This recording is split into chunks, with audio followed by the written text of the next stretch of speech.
মোল্লাদের এই ভিডিও দেখিয়া আমার মন হয়ে গেছে গুড়া গুড়া। আজকে আমি মোল্লাদের রোস্ট করব উড়া দুরা। যেই টাইমে হাতে নিয়ে পড়ার কথা তসবি, ওই টাইমে মোল্লারা মোবাইল হাতে নিয়ে করে নাচানাচি। ঠিক বলেছো। কি যুগ আইলো রে বাবা, কি যুগ আইলো। জোয়ান পোলারা সব ঘুমায় আছে, মোল্লারা সব করতেছে লন্ড বন্ড। নিঃসন্দেহে তুই ঠিক কথা বলেছিস। আরে সব হুগা তুই একা মারিস না, একটু হুগা মারতে দিস মোল্লা রে। সব হুগা তুই একলা মারিস না। আইসে মোল্লার ঘরের মোল্লা কইতে আসে এরা জানি না। আরে ভাই এইটা আবার কেডা?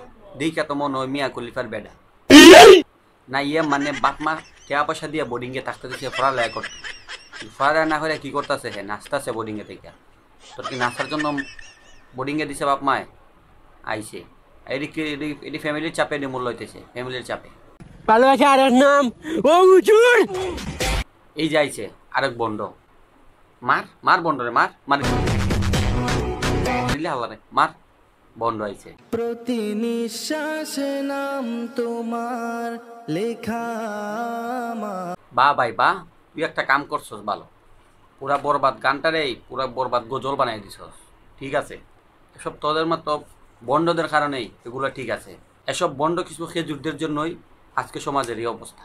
অনেকে বলবা খেজুর বলছেন কিসের জন্য? কারণ আমি এসব বন্ডদের হুজুর বলি না, খেজুর বলি। কারণ ওরা খেজুরই, আর যেই সব কাম করে এরা, বুঝছেন?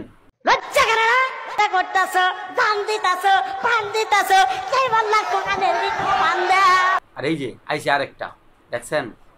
লজ্জা করে না ভিডিও দেখে ইয়ে করতে, লজ্জা করে না শেয়ার দিতে, লজ্জা করে না লাইক দিতে, লজ্জা করে না ইয়ে করতে, লজ্জা করে না আইসে না কেন ভিডিও করতে?